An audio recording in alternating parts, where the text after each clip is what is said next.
الحمد لله رب العالمين نحمده ونستعينه ونستغفره ونعوذ بالله من شرور أنفسنا ومن سيئات أعمالنا من يهده الله فلا مضل له ومن يضلل فلا هادي له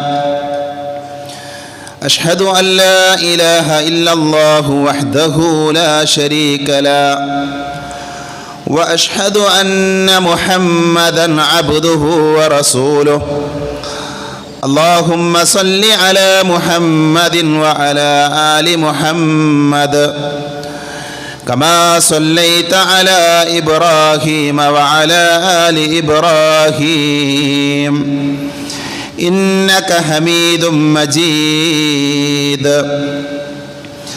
أما بعد فإن خير الحديث كتاب الله وخير الهدي هدي محمد صلى الله عليه وسلم وشر الأمور محدثاتها وكل محدثة بدعة وكل بدعة ضلالة وكل ضلالة في النار أعوذ بالله من الشيطان الرجيم يا أيها الذين آمنوا اتقوا الله حق تقاته ولا تموتن إلا وأنتم مسلمون أعوذ بالله من الشيطان الرجيم إن الذين كفروا بالذكر لما جاءهم وإنه لكتاب عزيز لا يأتيه الباطل من بين يديه ولا من خلفه تنزيل من حكيم حميد. സ്നേഹാദരണീയരായ സഹോദരങ്ങളെ, സഹോദരികളെ,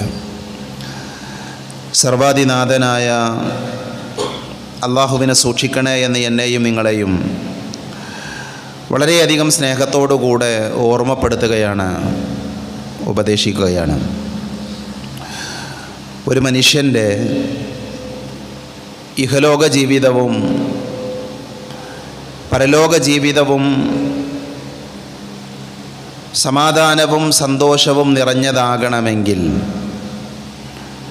അവൻ്റെ വിശ്വാസം പരിശുദ്ധമായിരിക്കണം, പവിത്രമായിരിക്കണം. ഇനിയുള്ള ഏതാനും ഖുതുബകളിൽ നമ്മുടെ ഇരുലോക വിജയത്തിൻ്റെയും നിദാനമായ നമ്മുടെ അഖീദയെക്കുറിച്ച്, നമ്മുടെ വിശ്വാസത്തെക്കുറിച്ചുള്ള ഏതാനും ചില ഓർമ്മപ്പെടുത്തലുകളാണ് ഇൻഷാ അല്ലാഹ് സംസാരിക്കാൻ ഉദ്ദേശിക്കുന്നത്. എന്തുകൊണ്ടാണ് നമ്മുടെ അഖീദയെക്കുറിച്ച്, നമ്മുടെ ആദർശത്തെക്കുറിച്ച് നമ്മൾ പഠിക്കേണ്ടത്, നിരന്തരം എന്തുകൊണ്ട് കേൾക്കണം എന്ന് ചിന്തിക്കുന്ന ആളുകൾ നമ്മുടെയൊക്കെ കൂട്ടത്തിലുണ്ടാകും. മഹാനായ റസൂലുള്ളാഹി സ്വല്ലല്ലാഹു അലൈഹി വസല്ലം തൻ്റെ 40-ാമത്തെ വയസ്സിൽ പ്രവാചകനായി അല്ലാഹു സുബ്ഹാനഹു വ തആല തെരഞ്ഞെടുത്ത ആ സമയം മുതൽ 63-ാമത്തെ വയസ്സിൽ മരണം സംഭവിക്കുന്നതുവരെയുള്ള 23 വർഷക്കാല ജീവിതത്തിൽ 13 വർഷക്കാലം നബി സല്ലല്ലാഹു അലൈഹി വസല്ലമ ജനങ്ങളെ പഠിപ്പിച്ചത് ആദർശമാണ്. പ്രവാചക തിരുമേനിയുടെ ജീവിതത്തിലെ മക്ക കാലഘട്ടം, മദീന കാലഘട്ടം എന്നിങ്ങനെ നമ്മൾ വേർതിരിച്ച് പഠിക്കുമ്പോൾ, മനസ്സിലാക്കുമ്പോൾ അതിലെ 13 വർഷക്കാലം നബി സല്ലല്ലാഹു അലൈഹി വസല്ലമ മക്കയിലുള്ള ജനങ്ങളോട് നിരന്തരം ആവർത്തിച്ചാവർത്തിച്ചു പറഞ്ഞുകൊണ്ടിരുന്നത് ഇസ്ലാമിൻ്റെ ആദർശമാണ്. നമസ്കാരം നിർബന്ധമാക്കുന്നത് മദീനയിൽ വെച്ചാണ്. ഇസ്ലാമിലെ കർമ്മങ്ങൾ അല്ലാഹു സുബ്ഹാനഹു വ തആല പഠിപ്പിക്കുന്നത്, അതിൻ്റെ വിധികൾ, അതിൻ്റെ അഹ്കാമുകൾ, അതെല്ലാം അല്ലാഹു സുബ്ഹാനഹു വ തആല അവതരിപ്പിക്കുന്നത് മദീനയിലാണ്. വിശുദ്ധ ഖുർആനിൽ മക്കിയായ സൂറത്തുകൾ, മദനിയായ സൂറത്തുകൾ എന്ന് സാധാരണ ഖുർആൻ പഠിക്കുന്ന ആളുകൾ ഓരോ അധ്യായം പഠിക്കുമ്പോഴും നമ്മൾ മനസ്സിലാക്കാറുണ്ട്. അത് മദനിയായ സൂറത്താണ്, അല്ലെങ്കിൽ മക്കിയായ സൂറത്താണ്. ആ സൂറത്തുകളിലേക്ക് നമ്മൾ കണ്ണോടിക്കുമ്പോൾ മക്കിയായ സൂറത്തുകളിലെ ചർച്ചാ വിഷയം എന്താണ്? മക്കിയായ സൂറത്തുകളിൽ പരലോകം, അതേപോലെ തന്നെ അള്ളാഹുവിലുള്ള വിശ്വാസം, അഥവാ മനുഷ്യൻ്റെ വിശ്വാസവുമായി ബന്ധപ്പെട്ട കാര്യങ്ങളാണ് മഹാനായ റസൂലുള്ളാഹി സ്വല്ലല്ലാഹു അലൈഹി വസല്ലമ തൻ്റെ ജീവിതത്തിലെ 13 വർഷക്കാലം ഇസ്ലാമിൻ്റെ ആദ്യ കാലഘട്ടങ്ങളിൽ നിരന്തരം പഠിപ്പിച്ചു കൊണ്ടിരുന്നത്. അതുകൊണ്ട് തന്നെ നമ്മൾ ഓരോരുത്തരും ഏറ്റവും അധികം സമയം മാറ്റിവെക്കേണ്ടതും പഠിക്കേണ്ടതും ഉൾക്കൊള്ളേണ്ടതും നമ്മുടെ ആദർശത്തെക്കുറിച്ച് തന്നെയാണ്.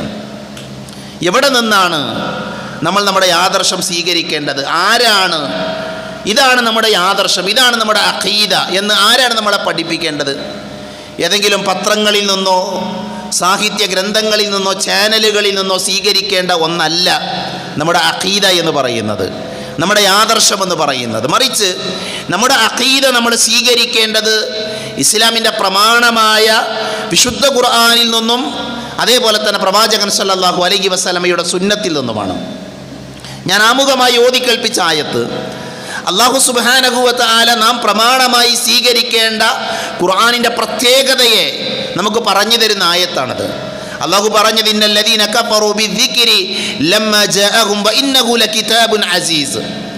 അല്ലാഹു പഠിപ്പിക്കുന്നത് തീർച്ചയായും ഈ ഉത്ബോധനം. ഇവിടെ ഇന്നല്ലദീന കഫറു ബിദ്ദിക്ർ, ദിക്ർ കൊണ്ട് ഉദ്ദേശിക്കുന്നത് തഫ്സീറുകൾ നമുക്ക് വായിച്ചാൽ മനസ്സിലാകും അത് ഖുർആനാണ്, അത് അള്ളാഹുവിൻ്റെ ഗ്രന്ഥമായ ഖുർആനാണ്. അഥവാ തീർച്ചയായും ഈ ഉത്ബോധനം അഥവാ ഈ ഖുർആൻ തങ്ങൾക്ക് വന്നു കിട്ടിയപ്പോൾ അതിനെ അവിശ്വസിച്ചവർ നഷ്ടം പറ്റിയവർ തന്നെയാണ്. നോക്കൂ, നിങ്ങൾ ഖുർആനിനെ സ്വീകരിക്കാത്തവർ, ഖുർആനിനെ വേദഗ്രന്ഥമായി മനസ്സിലാക്കാത്തവർ, ഖുർആൻ പഠിപ്പിക്കുന്ന സന്ദേശങ്ങളെ ഉൾക്കൊള്ളാൻ തയ്യാറാകാത്തവർ, അവർ നഷ്ടകാരികളാണ് എന്ന് അല്ലാഹു സുബ്ഹാനഹു വ തആല സൂറത്ത് ഫുസ്സിലത്തിലെ 41 ആയത്തിൽ പറയണം. അതിൻ്റെ തൊട്ടടുത്ത ആയത്ത് എന്താ? ലാ യഅതീഹിൽ ബാതിലു മിൻ ബൈനി യദൈഹി വലാ മിൻ ഖൽഫിഹി. അതാണ് ഖുർആനിൻ്റെ പ്രത്യേകത എന്ന് പറഞ്ഞാൽ. നമ്മൾ അഖീദ സ്വീകരിക്കുന്ന ഗ്രന്ഥത്തിൻ്റെ പ്രത്യേകത എന്താ? അതിൻ്റെ മുന്നിലൂടെയോ പിന്നിലൂടെയോ അസത്യം വന്നെത്തുകയില്ല എന്നുള്ളത് തന്നെയാണ്.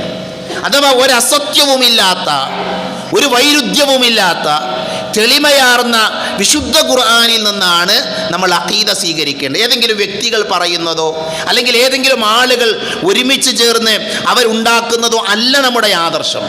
അല്ലാഹു സുബ്ഹാനഹു വ തആല അവൻ്റെ പ്രവാചകനിലൂടെ നമ്മളെ പഠിപ്പിച്ചതാണ്. മഹാനായ റസൂലുള്ളാഹി സ്വല്ലല്ലാഹു അലൈഹി വസല്ലം ഒരിക്കൽ പ്രവാചക തിരുമേനി സ്വഹാബികളോട് പറഞ്ഞൊരു വാചകമുണ്ട്.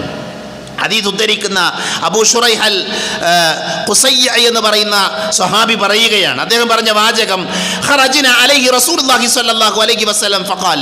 ഒരിക്കൽ നബി ഞങ്ങളിലേക്ക് വന്നു. എന്നിട്ട് നബി പറഞ്ഞു, അബ്ശിറു അബ്ശിറു, നിങ്ങൾ സന്തോഷിക്കുക, നിങ്ങൾ സന്തോഷിക്കുക. അലൈസ തഷ്ഹദൂന അല്ലാ ഇലാഹ ഇല്ലല്ലാഹ് വ അന്നി റസൂലുള്ളാഹ്, നിങ്ങൾ അള്ളാഹു ആണ് ആരാധനക്കർഹനെന്നും ഞാൻ അള്ളാഹുവിൻ്റെ റസൂലാണ്, ദൂതനാണ് എന്നും നിങ്ങൾ സാക്ഷ്യം വഹിക്കുന്നില്ലേ? അതുകൊണ്ട് നിങ്ങൾ സന്തോഷിക്കുക. എന്നിട്ട് പ്രവാചകൻ പറഞ്ഞു, അവർ പറഞ്ഞു, ഖാലു നഅം, നബിയെ ഞങ്ങളത് വിശ്വസിക്കുന്നുണ്ട്, സാക്ഷ്യം വഹിക്കുന്നുണ്ട്. എന്നിട്ട് നബി പറഞ്ഞ വാചകമുണ്ട്, ഫഇന്ന ഹാദൽ ഖുർആന സബബുൻ തർഫഹു ബിയദില്ലാഹി വതർഫഹു ബിഐദീകും ഫതമസ്സകു ബിഹി ഫഇന്നകും ലൻ തദില്ലു വലം തഹ്ലികു ബഅദഹു അബദാ. നിങ്ങളുടെ കയ്യിലുള്ള ഈ ഖുർആൻ ഉണ്ടല്ലോ, ഈ ഖുർആനിൻ്റെ അതൊരു അള്ളാഹു അവൻ്റെ അടിമകളിലേക്ക് ഇട്ടുകൊടുത്തൊരു കയറാണ്. ആ കയറിൻ്റെ ഒരറ്റം ആരുടെ കയ്യിലാണ്? അള്ളാൻ്റെ കയ്യിലാണ്. അതിൻ്റെ രണ്ടാമത്തെ അറ്റം അത് നിങ്ങളുടെ കൈകളിലാണ്, മനുഷ്യരുടെ കൈകളിലാണ്, നമ്മുടെ കൈകളിലാണ്. അപ്പോൾ അല്ലാഹു സുബ്ഹാനഹു വ തആല നമുക്കിട്ട് തന്ന ഒരു പാർശ്വമാകുന്ന ഒരു കയറാകുന്നു ഖുർആൻ. ആ ഖുർആനിൻ്റെ ഒരറ്റെവിടെയുള്ളത്? അള്ളാൻ്റെ അടുക്കലാണ്. അതിൻ്റെ രണ്ടാമത്തെ അറ്റം അത് നമ്മുടെ കൈകളിലാണ്. അതുകൊണ്ട് ആ ഖുർആനിനെ ആരെങ്കിലും മുറുകെ പിടിക്കുകയാണ് എങ്കിൽ അവനൊരിക്കലും വഴി പിഴച്ചു പോവുകയില്ല എന്ന് മഹാനായ റസൂലുള്ളാഹി സ്വല്ലല്ലാഹു അലൈഹി വസല്ലം നമ്മളെ പഠിപ്പിച്ചു. അതുകൊണ്ട് സഹോദരങ്ങളെ, നമ്മുടെ വിശ്വാസം നമ്മൾ സ്വീകരിക്കേണ്ടത് എവിടുന്ന? ഖുർആനിൽ നിന്നാണ്. ഏതെങ്കിലും ഷേഖുമാർ പറയുന്നതോ ഏതെങ്കിലും വ്യക്തികൾ പറയുന്നതോ അല്ല നമ്മുടെ ആദർശം. അത് ഖുർആനിൻ്റെ നസ്സായ തെളിവുകളിൽ നിന്നാണ് നമ്മൾ മനസ്സിലാക്കേണ്ടത്. അതേപോലെ തന്നെ മഹാനായ റസൂലുള്ളാഹി സ്വല്ലല്ലാഹി അലൈഹി വസല്ലമയുടെ അധ്യാപനങ്ങളിൽ നിന്നുമാണ്. റസൂലുള്ളാഹിയെ കുറിച്ച് അള്ളാഹു പറഞ്ഞെന്താ, നബി സല്ലല്ലാഹു അലൈഹി വസല്ലമ എന്തൊന്ന് ദീനായി പഠിപ്പിച്ചിരുന്നു അത് മതമാണ്. നബി വഹീന്റെ അടിസ്ഥാനത്തിൽ മാത്രമാണ് സംസാരിച്ചിട്ടുള്ളത്. ഹുവല്ലദീ ബഅത ഫിൽ ഉമ്മീയീന റസൂലൻ മിൻഹും യത്ലു അലൈഹിം ആയാതിഹി വയുസക്കീഹിം വയുഅല്ലിമുഹുൽ കിതാബ വൽ ഹിക്മ. നബിയെ ഈ ലോകത്തേക്ക് വന്നത് എന്തിനാണ് എന്ന് പറയുന്ന രംഗമാണ്. പ്രവാചകൻ സല്ലല്ലാഹു അലൈഹി വസല്ലമയെ കുറിച്ച് പറഞ്ഞ് അള്ളാഹു എന്ത് ചെയ്തു? അക്ഷരജ്ഞാനമില്ലാത്തവർക്കിടയിൽ നിന്ന് അള്ളാഹു സുബ്ഹാനഹു വ തആല ഒരു പ്രവാചകനെ നിയോഗിക്കാണ്. എഴുത്തും വായനയും അറിയാത്ത വ്യക്തിയായിരുന്നു നബി. ആ നബി വന്നിട്ട് ചെയ്ത പണി എന്താ? യത്ലു അലൈഹിം ആയാതിഹി വയുസക്കീഹിം. അവർക്ക് ആയത്തുകൾ ഓതിക്കൊടുത്തു, അവരെ സംസ്കരിച്ചു. വയുഅല്ലിമുഹുൽ കിതാബ. അവരെന്ത് പഠിപ്പിച്ചു? കിതാബ് പഠിപ്പിച്ചു. വൽ ഹിക്മ, ഹിക്മത്തും പഠിപ്പിച്ചു. അപ്പം നോക്കൂ നിങ്ങൾ, നബി സല്ലല്ലാഹു അലൈഹി വസല്ലമ വന്നിട്ട് ഖുർആൻ പഠിപ്പിച്ചു മാത്രമല്ല ഹിക്മത്തും പഠിപ്പിച്ചു. മഹാനായ തഫ്സീർ ഇബ്നു കത്തീർ റഹ്മത്തുള്ളാഹി അലൈഹി ഈ ആയത്തിനെ വിശദീകരിച്ചുകൊണ്ട് പറഞ്ഞു, വയുഅല്ലിമുഹുൽ കിതാബ വൽ ഹിക്മ യഅനി അൽ ഖുർആനു വസ്സുന്ന. ഖുർആനും സുന്നത്തും എന്താണ്? ഇസ്ലാമിൻ്റെ പ്രമാണമാണ്. ഈ രണ്ട് പ്രമാണങ്ങൾ സ്വീകരിച്ചുകൊണ്ടാണ് എന്ത് ചെയ്യേണ്ടത്? നമ്മൾ നമ്മുടെ ആദർശത്തെ മനസ്സിലാക്കേണ്ടത്. നബി സല്ലല്ലാഹു അലൈഹി വസല്ലമയിൽ നിന്ന് മഹാനായ മിഖ്ദാദ് റളിയല്ലാഹു അൻഹു ഉദ്ധരിക്കുന്ന ഹദീസിൽ കാണാം, അദ്ദേഹം പറഞ്ഞു, അല ഇന്നി ഊതീതുൽ കിതാബ വമിത്ലഹു മഅഹു. നബി പറയണം, എനിക്ക് അള്ളാഹിൻ്റെ അടുക്കുന്ന കിതാബ് ലഭിച്ചിട്ടുണ്ട്, അഥവാ ഖുർആൻ ലഭിച്ചിട്ടുണ്ട്. ഖുർആൻ മാത്രമല്ല വമിത്ലഹു മഅഹു, അതിനെപ്പോലെയുള്ള മറ്റൊന്നും ലഭിച്ചിട്ടുണ്ട്. അപ്പോൾ ഖുർആൻ മാത്രമല്ല തെളിവ്, ഖുർആൻ മാത്രമല്ല നമ്മൾ സ്വീകരിക്കേണ്ടത്, മറിച്ചോ ഖുർആനും സ്വീകരിക്കണം. വമിത്ലഹു മഅഹു, അതിൻ്റെ കൂടെ അതേപോലെയുള്ള ഒന്ന്, അതെന്താണ്? അത് സുന്നത്താണ്. ആ സുന്നത്തിൽ നിന്നും ഖുർആനിൽ നിന്നുമാണ് നമ്മൾ പ്രമാണങ്ങൾ സ്വീകരിക്കേണ്ടത് എന്നാണ്, നമ്മൾ തെളിവുകൾ സ്വീകരിക്കേണ്ടത് എന്നാണ് ഇസ്ലാമിൻ്റെ മര്യാദ. ഇസ്ലാം അതാണ് പഠിപ്പിക്കുന്നത്. അപ്പോൾ ഇസ്ലാമിലെ ഏറ്റവും പ്രധാനപ്പെട്ട അഖീദ, ആദർശം നമ്മൾ എവിടുന്ന് സ്വീകരിക്കണം? അത് ഖുർആനിൽ നിന്നും അതേപോലെ തന്നെ സുന്നത്തിൽ നിന്നും സ്വീകരിക്കണം. ഇന്നത്തെ അവസ്ഥ നോക്കൂ നിങ്ങൾ, മുസ്ലിങ്ങൾക്കിടയിൽ ഈ ഖുർആനിനെയും സുന്നത്തിനെയും മുന്നിൽ പിടിച്ച് ജീവിക്കുന്ന മുസ്ലിങ്ങൾക്കിടയിൽ എത്ര കക്ഷികളുണ്ട്, എത്ര വിഭാഗങ്ങളുണ്ട്. മുസ്ലിങ്ങൾ കക്ഷികളായി വിഭാഗങ്ങളായി പിരിഞ്ഞുകൊണ്ടേയിരിക്കുകയാണ്. ഇത് പിരിയുമെന്നുള്ളത് യാഥാർത്ഥ്യമാണ്, ഇതൊരു സത്യമാണ്. കാരണം എന്താ? അല്ലാഹുവിൻ്റെ റസൂൽ പറഞ്ഞതാണ്. മഹാനായ റസൂലുള്ളാഹി സ്വല്ലല്ലാഹി അലൈഹി വസല്ലം മദീനത്തെ മിമ്പറിൽ വെച്ച് സ്വഹാബികളോട് പറഞ്ഞ വാചകമാണ്, ഈ ഉമ്മത്ത് പിരിയും. അപ്പം അതുകൊണ്ട് തന്നെ പിരിയുമെന്നുള്ളത് യാഥാർത്ഥ്യമാണ്. പിരിഞ്ഞാൽ എന്ത് ചെയ്യണം? അത് നബി പഠിപ്പിച്ചിട്ടുണ്ട്. അപ്പം നമ്മൾ പറയാറ്, നമ്മൾ ചില ആളുകളൊക്കെ പറയും, പിന്നെ ഒരു മുജാഹിദാണ് അല്ലെങ്കിൽ സലഫിയാണ് എന്ന് പറയാൻ മടിയാണിപ്പോൾ. എന്താ കാരണം?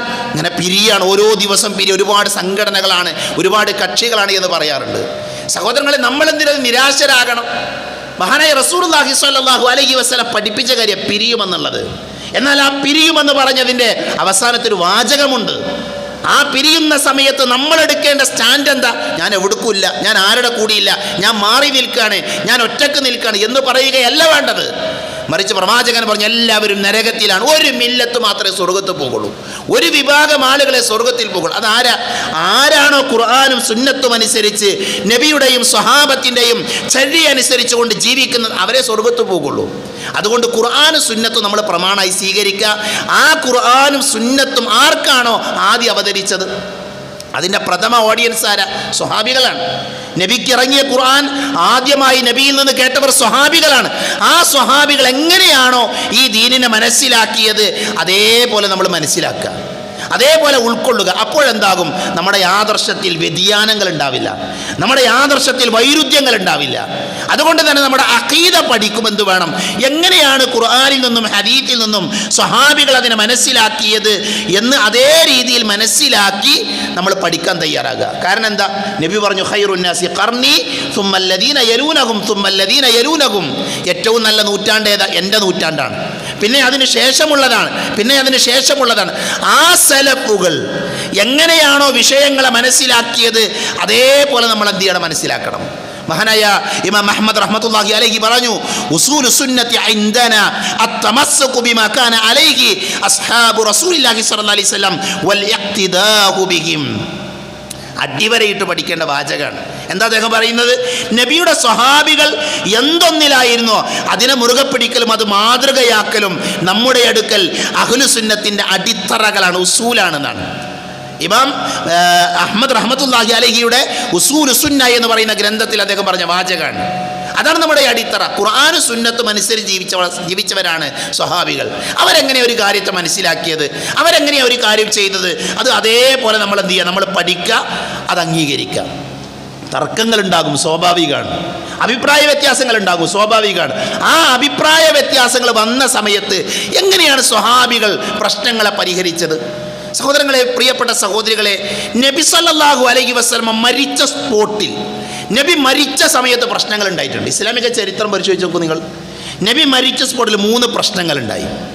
ആ പ്രശ്നങ്ങളെ എങ്ങനെയാണോ സ്വഹാബികൾ പരിഹരിച്ചത്, അതേപോലെ നമ്മുടെ ഇടയിലുള്ള പ്രശ്നങ്ങൾ നമുക്ക് പരിഹരിക്കാൻ സാധിച്ചാൽ നമുക്ക് ആരിൽ ഉൾപ്പെടാൻ പറ്റും? നബി പറഞ്ഞ മില്ലത്തുൻ വാഹിദയിൽ നമുക്ക് ഉൾപ്പെടാൻ പറ്റും. എന്തായിരുന്നു അവരെടുത്ത നിലപാട്? ആ പ്രശ്നങ്ങളെ അവരെങ്ങനെ പരിഹരിച്ചു, അതിനവർ സ്വീകരിച്ച മാനദണ്ഡം എന്താണോ അതേപോലെ സ്വീകരിച്ചാൽ മതി. നോക്കൂ നിങ്ങൾ, നബി സല്ലല്ലാഹു അലൈഹി വസല്ലം മരിച്ച ഉടനുണ്ടായ ഒന്നാമത്തെ പ്രശ്നം എന്താ? അള്ളാഹുവിൻ്റെ റസൂൽ മരിച്ചിട്ടില്ല എന്നൊരു കൂട്ടം ആളുകൾ. അള്ളാഹുവിൻ്റെ റസൂൽ മരിച്ചിട്ടില്ല. നബി മരിച്ചു, ഒരു തിങ്കളാഴ്ച ദിവസം അള്ളാഹുവിൻ്റെ റസൂൽ മരണപ്പെട്ടത് സത്യമാണ്. പക്ഷെ ഉമർ റളിയല്ലാഹു അൻഹു പറഞ്ഞ വാചകം എന്താ? മുഹമ്മദ് നബി മരിച്ചിട്ടില്ല എന്നാ. മുഹമ്മദ് നബി മരിച്ചിട്ടില്ല എന്ന് മാത്രമല്ല, മരിച്ചു എന്ന് ആരെങ്കിലും പറഞ്ഞവൻ്റെ തല ഞാൻ വെട്ടുന്ന അദ്ദേഹം പറഞ്ഞ വാചകം. ഇത് വെറുതെ പറഞ്ഞ വാചകമല്ല, അദ്ദേഹം ആത്മാർത്ഥമായി പറഞ്ഞതാണ്. നിങ്ങൾ ആലോചിച്ച് നോക്കൂ, ഉമർ റളിയല്ലാഹു അൻഹു പറഞ്ഞ ആ വാദത്തിൽ നിന്ന് അദ്ദേഹം പിന്തിരിഞ്ഞിട്ടില്ലായിരുന്നുവെങ്കിൽ, അദ്ദേഹം ആ വാദം ഉപേക്ഷിച്ചിട്ടില്ലായിരുന്നുവെങ്കിൽ ഇന്നും ലോകത്തൊരു കക്ഷികളുണ്ടാകും. എന്ത് വിശ്വസിക്കുന്ന? മുഹമ്മദ് നബി മരിച്ചിട്ടില്ല, മൂസാ നബി തൂരിസീന പർവ്വതത്തിലേക്ക് വേദം സ്വീകരിക്കാൻ പോയതുപോലെ പോയതാണ് എന്ന് വിശ്വസിക്കുന്ന ഒരു കൂട്ടം ആളുകൾ ഇന്നും ഉണ്ടാകുമായിരുന്നു. ഇന്നില്ലാത്ത എന്തുകൊണ്ടാണ്? അങ്ങനെ വിശ്വസിക്കുന്ന ഒരാളുകൾ, അങ്ങനെ വിശ്വസിക്കുന്ന ഒരു സംഘടന അല്ലെങ്കിൽ ഒരു സംഘടന ഇന്ന് ലോകത്തില്ലാത്ത എന്തുകൊണ്ടാണ്? ആ തർക്കമുണ്ടായ സമയത്ത് അബൂബക്കർ റളിയല്ലാഹു അൻഹു ഇത് പരിഹരിക്കുന്നുണ്ട്. എങ്ങനെ പരിഹരിക്കുന്നത്? അബൂബക്കർ റളിയല്ലാഹു അൻഹു അദ്ദേഹത്തിൻ്റെ നബി മരിച്ച ദിവസം മറ്റൊരു ഭാര്യ വീട്ടിലായിരുന്നു. അദ്ദേഹം വന്നു, നബിയുടെ മരണ വാർത്ത കേട്ട് അദ്ദേഹം നബിയുടെ മയ്യത്ത് കണ്ടു. നബിയുടെ മുഖം അദ്ദേഹം തുറന്നു, ആ വസ്ത്രം മാറ്റി മുഖത്ത് ചുംബിച്ചു. അദ്ദേഹത്തിന് ബോധ്യമായി നബി മരിച്ചിട്ടുണ്ട്. അദ്ദേഹം പുറത്തേക്ക് ഇറങ്ങി വന്നു. എന്നിട്ട് ജനങ്ങളോട് അദ്ദേഹം സംസാരിച്ചു. ആദ്യം ഉമർ റളിയല്ലാഹു അൻഹു ഉമറെ ശാന്തനാകൂ. ഉമർ റളിയല്ലാഹു അൻഹു കേൾക്കാൻ തയ്യാറായില്ല. അപ്പോൾ ജനങ്ങളോട് നിങ്ങൾ ഉമറിനെ വിട്ടേക്കൂ, നിങ്ങൾ ഞാൻ പറയുന്നത് കേൾക്കൂ. എന്നിട്ട് അദ്ദേഹം പറഞ്ഞൊരു ഖുത്ബ നടത്തി. ആരെങ്കിലും മുഹമ്മദിനെ ആരാധിച്ചിരുന്നുവെങ്കിൽ ഇതാ മുഹമ്മദ് മരിച്ചിട്ടുണ്ട്. ആരെങ്കിലും അല്ലാഹുവിനെയാണ് ഫമൻ കാന മിൻകും യഅബുദു മുഹമ്മദൻ സല്ലല്ലാഹു അലൈഹി വസല്ലം ഫഇന്ന മുഹമ്മദൻ ഖദ് മാത് വമൻ കാന മിൻകും യഅബുദുല്ലാഹ ഫഇന്നല്ലാഹ ഹയ്യുൻ ലാ യമൂത്. ആരെങ്കിലും അള്ളാഹിനെയാണ് ആരാധിച്ചത്, അള്ളാഹു ഹയ്യാണ്, അവനൊരിക്കലും മരണമല്ല. പക്ഷെ മുഹമ്മദിനെ ആരാധിച്ചവരിതാ മുഹമ്മദ് മരിച്ചിരിക്കുന്നു. എന്നിട്ട് അദ്ദേഹം ഖുർആനിൽ ഒരു ആയത്തോതി, വമാ മുഹമ്മദുൻ ഇല്ല റസൂൽ ഖദ് ഖലതു മിൻ ഖബ്ലിഹി റുസുൽ എന്ന് പറയുന്ന ആയത്തോതി. മുഹമ്മദ് നബി ഒരു പ്രവാചകൻ മാത്രമാണ്, മുമ്പും നബിമാർ വന്നിട്ടുണ്ട്. ആ നബിമാർ മരിക്കുകയോ കൊല്ലപ്പെടുകയൊക്കെ ചെയ്തിട്ടുണ്ട്. അങ്ങനെ കൊല്ലപ്പെടുന്ന സമയത്ത് പിന്തിരിഞ്ഞു കളയുകയാണ് എങ്കിൽ അവർക്ക് നഷ്ടമാണ് എന്ന രീതിയിലുള്ള വിശുദ്ധ ഖുർആനിലെ സൂറത്ത് ആലു ഇമ്രാനിലെ ആയത്ത് മഹാനായ അബൂബക്കർ റളിയല്ലാഹു അൻഹു ഓതി. ഉമർ റളിയല്ലാഹുവിൻ്റെ കയ്യിൽ വാള് താഴെ വീണു. ഉമർ റളിയല്ലാഹുവിൻ്റെ കയ്യിൽ നിന്ന് വാള് താഴെ വീണു. നോക്കൂ, നിങ്ങളൊരു പ്രശ്നം അവിടെ പരിഹരിക്കണം. മുഹമ്മദ് നബി സല്ലല്ലാഹു അലൈഹി വസല്ലം മരിച്ചിട്ടില്ല എന്ന് പറഞ്ഞ ഉമർ റളിയല്ലാഹു അൻഹു തൻ്റെ വാദം ഉപേക്ഷിക്കുകയാണ്. എങ്ങനെ ഉപേക്ഷിച്ചത്? അദ്ദേഹത്തിന് ആയത്ത് കിട്ടി.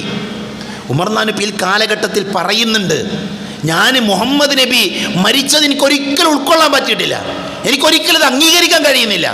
പക്ഷേ അബൂബക്കർ റളിയല്ലാഹു അൻഹുവിൻ്റെ ആ സംസാരം, തെളിമയാർന്ന സംസാരം, അതെൻ്റെ ശരിയായ അവസ്ഥയിലേക്ക് എന്നെ തിരിച്ചു കൊണ്ടുവന്നു എന്നാണ്. ഒരു തെറ്റായ ചിന്ത അദ്ദേഹത്തിൻ്റെ മനസ്സിൽ ഉടലെടുത്തു.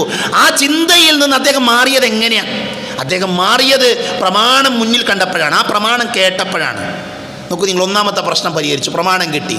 രണ്ടാമത്തെ പ്രശ്നം എന്തായിരുന്നു? രണ്ടാമത്തെ പ്രശ്നം അള്ളാഹിൻ്റെ റസൂലിന് ഇവിടെ മറമാടേണ്ടത്, നബിൻ്റെ മയ്യത്ത് ഇവിടെ മറമാടണം. അതൊരു പ്രശ്നമാണ്. വലിയ തർക്കമുണ്ടായി. 3 അഭിപ്രായങ്ങൾ പറഞ്ഞു സ്വഹാബികൾ. ഒരു കൂട്ടം ആളുകൾ പറഞ്ഞു അള്ളാഹിൻ്റെ റസൂൽ മക്കക്കാരനാണ്, നബി മക്കയിലാണ് ജനിച്ചത്, മസ്ജിദുൽ ഹറമുള്ളത് മക്കയിലാണ്, അതുകൊണ്ട് നബിൻ്റെ മയ്യത്ത് മക്കയിലേക്ക് കൊണ്ടുപോകണം. ഒരു കൂട്ടം ആളുകൾ സ്വഹാബികളാണ് പറയുന്നത്. വേറൊരു കൂട്ടം ആളുകൾ പറഞ്ഞു അത് ശരിയല്ല, ഒരുപാട് നബിമാരുടെ ഖബറുള്ളത് ബൈത്തുൽ മുഖദ്ദസിലാണ്, അങ്ങ് ബൈത്തുൽ മുഖദ്ദസിൻ്റെ ചാരത്താണ് നബിമാരുടെ ഖബറുകളുള്ളത്, അവിടെ കുറേ നബിമാരുടെ ഖബറുണ്ട്, അതുകൊണ്ട് അള്ളാഹിൻ്റെ റസൂലിൻ്റെ മയ്യത്തും അങ്ങോട്ട് കൊണ്ടുപോകണം. വേറൊരു കൂട്ടം ആളുകൾ അത് പറഞ്ഞു. വേറൊരു വിഭാഗം പറഞ്ഞു നബി മക്കയിൽ നിന്ന് ഹിജറ വന്നത് മദീനയിലേക്കാണ്, നബിക്ക് മദീനയെ വലിയ ഇഷ്ടമായിരുന്നു, നബി മദീനയിലാണ് തൻ്റെ ജീവിതകാലത്തിൽ വലിയ ഭാഗം കഴിച്ചു കൂട്ടിയത്. അതുകൊണ്ട് തന്നെ ഈ മദീനയിലാണ് നബിയുടെ മയ്യത്ത് മറമാടേണ്ടത്. 3 അഭിപ്രായങ്ങൾ. ജനങ്ങൾ തർക്കത്തിലാണ്, അഭിപ്രായ വ്യത്യാസത്തിലാണ്. ആ അഭിപ്രായ വ്യത്യാസത്തെ പരിഹരിച്ച രീതി എന്താ അറിയോ? അബൂബക്കർ റളിയല്ലാഹു അൻഹു അവരുടെ ഇടയിലേക്ക് വന്നു. എന്നിട്ട് അദ്ദേഹം ചോദിച്ചു, അദ്ദേഹം പറഞ്ഞു, ജനങ്ങളോട് അള്ളാഹുവിൻ്റെ റസൂൽ പറയുന്നത് ഞാൻ കേട്ടിട്ടുണ്ട്. മുഹമ്മദ് നബി സല്ലല്ലാഹു അലൈഹി വസല്ലമ പറഞ്ഞിട്ടുണ്ട്, ഇന്നൻ നബിയ ലാ യുഹബ്ബലു അൻ മകാനിഹി യുദ്ഫനു ഹൈസു യമൂത്ത്. പ്രശ്നം തീർന്നു. എന്താ അദ്ദേഹം പറഞ്ഞു? അള്ളാഹിൻ്റെ റസൂൽ പറഞ്ഞിട്ടുണ്ട്, അമ്പിയാക്കൾ മരണപ്പെട്ടാൽ അവരുടെ മയ്യത്ത് എന്ത് ചെയ്യാൻ പാടില്ല? മരണപ്പെട്ട സ്ഥലത്ത് നീക്കം ചെയ്യാൻ പാടില്ല. എവിടെയാണോ അമ്പിയാക്കൾ മരിച്ചത് അവിടെ അവരെ മറമാടണം, അവിടെ മറമാടണം. എവിടെ നബിൻ്റെ ഖബർ? നബി സല്ലല്ലാഹു അലൈഹി വസല്ലമയുടെ ഖബർ ആയിഷ ഉമ്മയുടെ റൂമിലാണ്. നബിൻ്റെ വീട്ടിൽ ആയിഷ ഉമ്മയുടെ റൂമിലാണ്. എന്തുകൊണ്ട് അവിടെ ഖബർ വന്നു? നബിയുടെ അധ്യാപനമാണത്. എവിടെയാണോ അമ്പിയാക്കൾ മരിക്കുന്നത് അവിടെയാണ് അവരെ മറമാടേണ്ടത്. സ്വഹാബികളുടെ അഭിപ്രായ വ്യത്യാസം തീർന്നു. അവരുടെ പ്രശ്നം പരിഹരിച്ചു. എന്തുകൊണ്ട് പരിഹരിച്ചു? അവർക്ക് പ്രമാണം കിട്ടി, അവരെ പ്രമാണത്തിലുള്ളത് സ്വീകരിച്ചു. അതുകൊണ്ട് അവരുടെ പ്രശ്നം തീർന്നു. 3ാമത്തെ പ്രശ്നം എന്താ? ആരാകണം അടുത്ത ഭരണാധികാരി? ആരടുത്ത ഖലീഫ? അതായിരുന്നു തർക്കം. അൻസാറുകൾ പറഞ്ഞു, ഞങ്ങളാണ് ഭരണാധികാരികൾ. കാരണം ഞങ്ങൾ മക്കയിൽ നിന്ന് വന്ന മുഹാജിറുകളെ സ്വീകരിച്ചവരാണ്, ഞങ്ങൾ ഈ നാട്ടുകാരാണ്, അതുകൊണ്ട് ഞങ്ങളാണ് ഭരണാധികാരികൾ. സഹോദരങ്ങളെ, ചരിത്രം വായിക്കുമ്പോൾ നമ്മൾ അത്ഭുതപ്പെട്ടു പോകും. അള്ളാഹിൻ്റെ റസൂലിൻ്റെ മയ്യത്തുമായി അബൂബക്കർ റളിയല്ലാഹു അൻഹു, ഉമർ റളിയല്ലാഹു അൻഹു, അലി ഇബ്നു അബീ ത്വാലിബ് റളിയല്ലാഹു അൻഹു അവരൊക്കെ അതിൻ്റെ ജനാസ സംസ്കരണത്തിലാണ്, മുഹാജിറുകളായ ആളുകൾ. അതേ സമയത്ത് ഒരു കൂട്ടം മുഹാജിറുകൾ അവർ ബനൂ സായിദ പന്തലിൽ അവരൊരുമിച്ച് കൂടി. മഹാനായ സഅദ് ബിൻ ഉബാദ റളിയല്ലാഹു അൻഹുവിൻ്റെ നേതൃത്വത്തിൽ പ്രമുഖനായ അൻസാരി സ്വഹാബിയാണ് അദ്ദേഹം. അവരവിടെ ഒരുമിച്ച് കൂടി. അവരൊരുമിച്ച് കൂടിയിട്ട് അവരടുത്ത ഖലീഫനെ തിരഞ്ഞെടുക്കുക, അടുത്ത ഭരണാധികാരിയെ തിരഞ്ഞെടുക്കുക. അബൂബക്കർ റളിയല്ലാഹു അൻഹു ഇല്ലാതെ, ഉമർ ഇല്ലാതെ, ഉസ്മാൻ ബിൻ അഫ്ഫാൻ റളിയല്ലാഹു ഇവരെ അൻസാറുകളായ ആളുകൾ ഒരുമിച്ച് കൂടിയിട്ട് അവരെന്ത് ചെയ്യുക? അടുത്ത ഭരണാധികാരിയെ തിരഞ്ഞെടുക്കുക. ഈ വാർത്ത ഉമർലാൻ്റെ കാതിലെത്തി. ഉമർലാനു അബൂബക്കർ റളിയല്ലാഹുവിനെയും കൂട്ടി മറ്റൊരു സ്വഹാബിയെയും കൂട്ടി അവിടുന്ന് ഓടി വരികയാണ്, ഈ പന്തലിലേക്ക് ഓടി വരികയാണ്. കാരണം ഇതൊരു ഫിത്നയാണ്, അതൊരു തർക്കമാണ്. ആ തർക്കം പരിഹരിച്ചിട്ടില്ലെങ്കിൽ അപകടമാണ്. അദ്ദേഹം ഓടി വന്നു. അദ്ദേഹം ഓടി വന്നിട്ട് അദ്ദേഹം പറഞ്ഞു, ഉമറിനോട് പറഞ്ഞു, അബൂബക്കർ റളിയല്ലാഹു പറഞ്ഞു, ഉമറേ നീ മുണ്ടാൻ പാടില്ല, നീ മുണ്ടാൻ പാടില്ല, ഞാൻ സംസാരിക്കും. അബൂബക്കർ റളിയല്ലാഹു അൻസാറുകളുടെ മുമ്പിൽ എഴുന്നേറ്റ് നിന്നു. ആ പന്തലിൽ കുറേ ആളുകളുണ്ട്.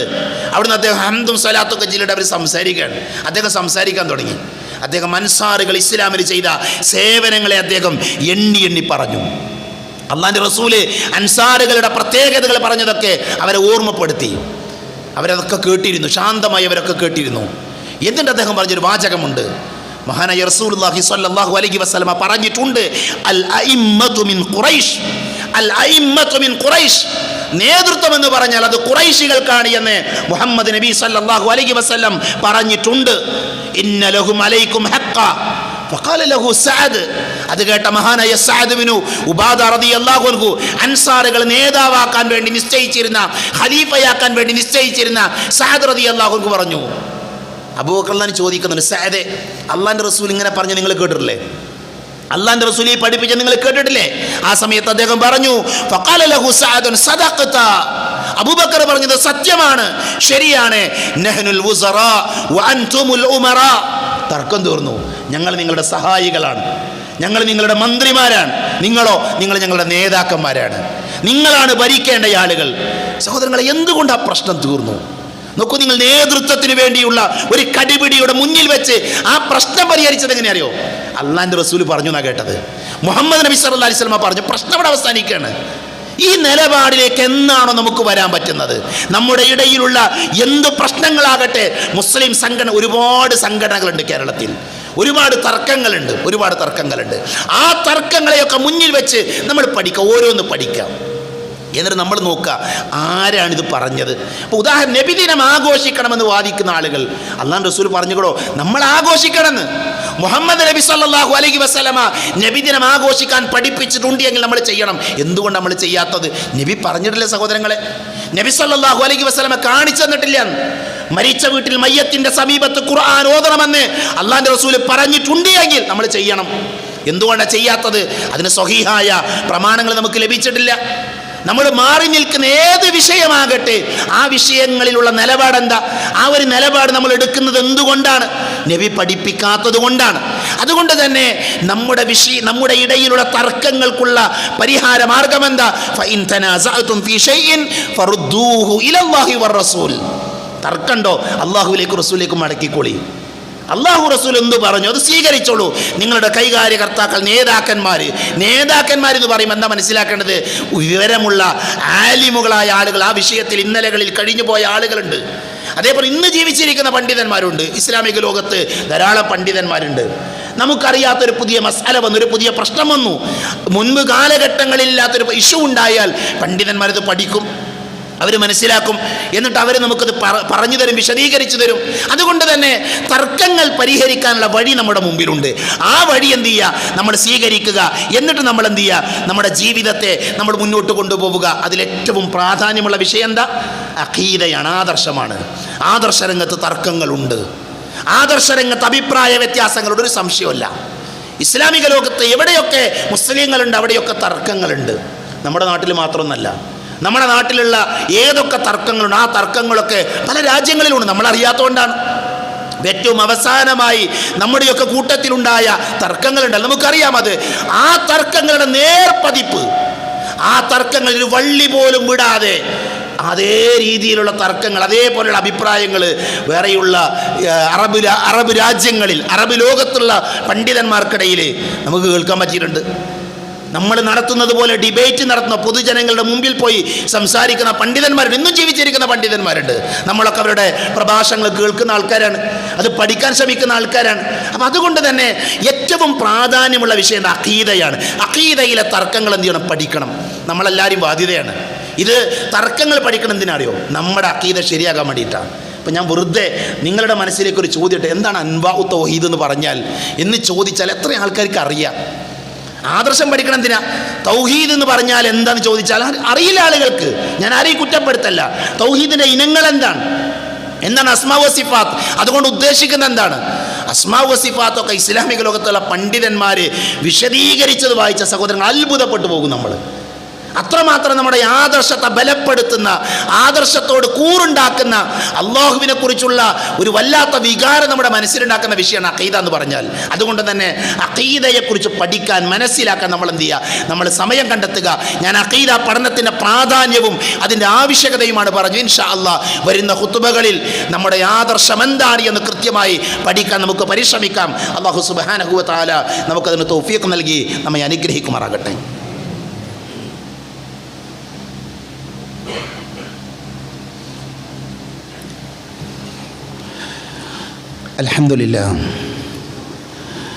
അൽഹംദുലില്ലാഹില്ലദീ അല്ലമ ബിൽ ഖലം അല്ലമൽ ഇൻസാന മാ ലം യഅലം വസ്സലാത്തു വസ്സലാമു അലാ അഷ്റഫുൽ മുർസലീൻ വഅലാ ആലിഹി വഅസ്ഹാബിഹി അജ്മഈൻ അമ്മാ ബഅദ്. ഒരിക്കൽ കൂടെ അള്ളാഹുവിനെ സൂക്ഷിക്കണേ എന്ന് ഓർമ്മപ്പെടുത്തുകയാണ്. ഇന്ന് ഡിസംബർ 29. നാളെ ഈ വർഷത്തിലെ ഒരു അവസാനത്തെ ദിവസം, അല്ലെങ്കിൽ ഈ വർഷം അവസാനിക്കാൻ പോവുകയാണ്. പുതിയൊരു വർഷത്തെ സ്വീകരിക്കാൻ വേണ്ടി എല്ലാവരും കാത്തു നിൽക്കുന്ന ഒരു സന്ദർഭമാണിത്. ഒരു വിശ്വാസിയെ സംബന്ധിച്ചിടത്തോളം പുതുവർഷത്തിന് വലിയ പ്രാധാന്യമൊന്നുമില്ല. പുതുവർഷത്തിൽ പ്രത്യേകമായ ആഘോഷങ്ങളോ ഇബാദത്തുകളോ നബി സല്ലല്ലാഹു അലൈഹി വസല്ലമ പഠിപ്പിച്ചിട്ടില്ല. പക്ഷേ പത്രങ്ങളിലും ചാനലുകളിലുമൊക്കെ എല്ലാവരും പുതുവർഷത്തെ സ്വീകരിക്കാൻ ഒരുങ്ങിയിരിക്കുന്നു എന്ന വാർത്തകൾ നമ്മൾ വായിക്കാറുണ്ട്. ഓരോ പുതിയ വർഷങ്ങൾ കടന്നു വരുമ്പോഴും നമ്മൾ ആലോചിക്കേണ്ട, ചിന്തിക്കേണ്ട ചില കാര്യങ്ങളുണ്ട്. നമ്മുടെയൊക്കെ ജീവിതം ഒരു ചെറിയ പുസ്തകമാണ്. ഒരു ചെറിയ പുസ്തകം നമ്മൾ കടകളിൽ പോയി വാങ്ങുന്ന ഒരു ചെറിയ നോട്ട് പുസ്തകത്തോട്, ഒരു ചെറിയ പുസ്തകത്തോട് നമ്മുടെ ജീവിതത്തെ നമുക്ക് ഉപമിക്കാം. 60 പേജുള്ള അല്ലെങ്കിൽ 70 പേജുള്ള പുസ്തകം, ഏറി വന്നാൽ 80 പേജ് അല്ലെങ്കിൽ 100 പേജുള്ള പുസ്തകം. ഒരു വർഷം കടന്നു വരുമ്പോൾ നമ്മുടെ ജീവിത പുസ്തകത്തിലേക്ക് നമ്മളൊരു പുതിയ പേജ് തുന്നിച്ചേർക്കുകയാണ്. അപ്പോൾ ഈ കൂട്ടത്തിൽ 40 പേജ് ആയ ആളുകളുണ്ടാകും, അല്ലെങ്കിൽ 60 പേജായ ആളുകളുണ്ടാകും. ഇതൊരു പുതിയ വർഷം വരുമ്പോൾ പുതിയൊരു പേജ് കൂടെ നമ്മുടെ ജീവിത പുസ്തകത്തിലേക്ക് നമ്മൾ തുന്നിച്ചേർക്കുകയാണ്. ഇവിടെ നാളെ എത്ര പേജുകൾ നമ്മുടെ ജീവിത പുസ്തകത്തിലേക്ക് നമ്മൾ തുന്നിച്ചേർക്കുമെന്ന് നമുക്ക് ആർക്കും പറയാൻ സാധ്യമല്ല. ഒരുപക്ഷെ ഈ മിമ്പറിൽ 2023 സ്വീകരിക്കുന്ന സമയത്ത് ഖതീബ് ഓർമ്മപ്പെടുത്തിയിട്ടുണ്ടാകാം പുതിയ വർഷവുമായി ബന്ധപ്പെട്ട കാര്യങ്ങൾ. അന്ന് ഈ ഖുതുബ കേട്ട 2024 സ്വീകരിച്ച എത്രയോ ആളുകൾ ഇന്ന് നമ്മുടെ കൂടെ അല്ല, അവർ മരിച്ചുപോയി. 2024 തുടങ്ങിയപ്പോൾ അവരാരും ചിന്തിച്ചിട്ടുണ്ടാവില്ല ഇത് എൻ്റെ മരണത്തിൻ്റെ വർഷമാണ് എന്ന്. ഞാൻ മരിക്കാൻ പോകുന്ന വർഷമാണ് 2023 എന്ന് ആലോചിച്ചിട്ടല്ല അവരാരും ആ വർഷത്തെ സ്വീകരിച്ചത്. 2024 നമ്മൾ കടക്കുമ്പോൾ നമ്മൾ ആലോചിക്കേണ്ട എന്താ അറിയോ, ഒരുപക്ഷെ നമ്മൾ മരിക്കുന്ന വർഷമാകാം 2024. ഒരു മരണത്തോട് നമ്മൾ അടുത്തുകൊണ്ടിരിക്കുകയാണ് എന്ന ചിന്ത നമുക്കുണ്ടാകണം. നമ്മുടെ ആയുസ്സിനെ ധന്യമാക്കാനാണ് ഓരോ പുതിയ വർഷങ്ങൾ കടന്നു വരുമ്പോഴും നമ്മൾ ആലോചിക്കേണ്ടതും ചിന്തിക്കേണ്ടതും. നബി സല്ലല്ലാഹു അലൈഹി വസല്ലം പറഞ്ഞു, അഹ്മത്താനി മഅബൂനൻ ഫീഹിമാ കസീറുൻ മിനൻ നാസ്. 2 അനുഗ്രഹങ്ങൾ അല്ലാഹു നൽകിയിട്ടുണ്ട്. അധിക ആളുകളും അതിനെക്കുറിച്ച് അശ്രദ്ധരാണ്. ഒന്ന് ആരോഗ്യമാണ്, ഒന്ന് സമയമാണ്, ഒഴിവ് സമയമാണ്. സമയമെന്ന് പറയുന്നത് അല്ലാഹുവിൻ്റെ നിഅമത്താണ്, അല്ലാഹുവിൻ്റെ അനുഗ്രഹമാണ്. അതുകൊണ്ട് തന്നെ സമയത്തെ നമ്മൾ എന്ത് ചെയ്യണം, ഏറ്റവും നല്ല രീതിയിൽ ഉപയോഗപ്പെടുത്തണം. നമ്മൾ ആലോചിക്കുക 2023 മുതൽ ഇതാ ഈ ഡിസംബറിൻ്റെ ഈ അവസാന സമയം വരെയുള്ള ഈ ഒരു വർഷ കാലഘട്ടത്തിനിടയിൽ ഇസ്ലാമികമായി കൊണ്ടുള്ള എൻ്റെ ജീവിതം എങ്ങനെയായിരുന്നു. ഭൗതികമായി നമ്മളൊക്കെ ഒരുപാട് നേടിയിട്ടുണ്ട്.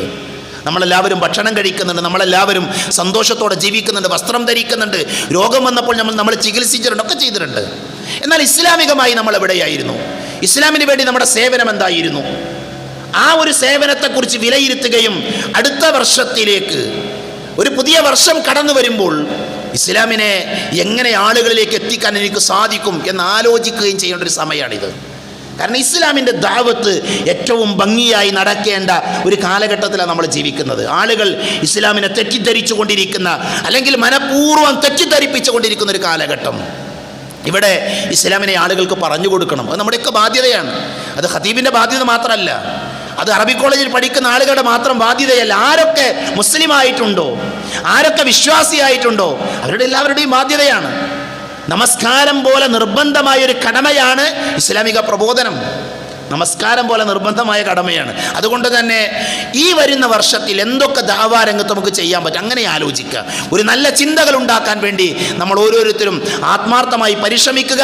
മരണത്തോടടുക്കുകയാണ് എന്ന് ചിന്തിക്കുക. ആയുസ്സിനെ ധന്യമാക്കാൻ വേണ്ടി കൂടുതൽ അമലുകൾ ചെയ്യാൻ വേണ്ടി നമ്മൾ സമയം കണ്ടെത്തുക. അല്ലാഹു സുബ്ഹാനഹു വ തആല അത്തരത്തിലുള്ള സൗഭാഗ്യവാന്മാരുടെ കൂട്ടത്തിൽ എന്നെയും നിങ്ങളെയും ഉൾപ്പെടുത്തി അനുഗ്രഹിക്കുമാറാകട്ടെ. അറിഞ്ഞുമറിയാതെയും നമ്മുടെ ജീവിതത്തിൽ സംഭവിച്ചു പോയ ചെറുതും വലുതുമായ എല്ലാ തെറ്റുകുറ്റങ്ങളും അല്ലാഹു പുറത്ത് മാപ്പാക്കി തരുമാറാകട്ടെ. രോഗം കൊണ്ട് ബുദ്ധിമുട്ടുന്ന ആളുകളുടെ അല്ലാഹു അവർക്ക് ശിഫ നൽകുമാറാകട്ടെ. മരണപ്പെട്ടു പോയവർക്ക് അല്ലാഹു മഗ്ഫിറത്ത് നൽകി അനുഗ്രഹിക്കുമാറാകട്ടെ. അല്ലാഹുമ്മ ഗഫിർ ലിൽ മുഅ്മിനീന വൽ മുഅ്മിനാത്ത് വൽ മുസ്ലിമീന വൽ മുസ്ലിമാത്ത് അൽഅഹ്യാഅ മിൻഹും വൽ അംവാത്ത്. അല്ലാഹുമ്മ അജ്രിനാ മിനൻ നാർ, അല്ലാഹുമ്മ അജ്രിനാ മിനൻ നാർ, അല്ലാഹുമ്മ അജ്രിനാ മിനൻ നാർ. റബ്ബനാ ആതിനാ ഫിദ് ദുനിയ ഹസന വഫിൽ ആഖിറതി ഹസനതൻ വഖിനാ അദാബൻ നാർ. ആമീൻ ആമീൻ ബിറഹ്മതിക യാ അർഹമർ റഹീമീൻ. വആഖിറു ദഅവാനാ അൽഹംദുലില്ലാഹി റബ്ബിൽ ആലമീൻ.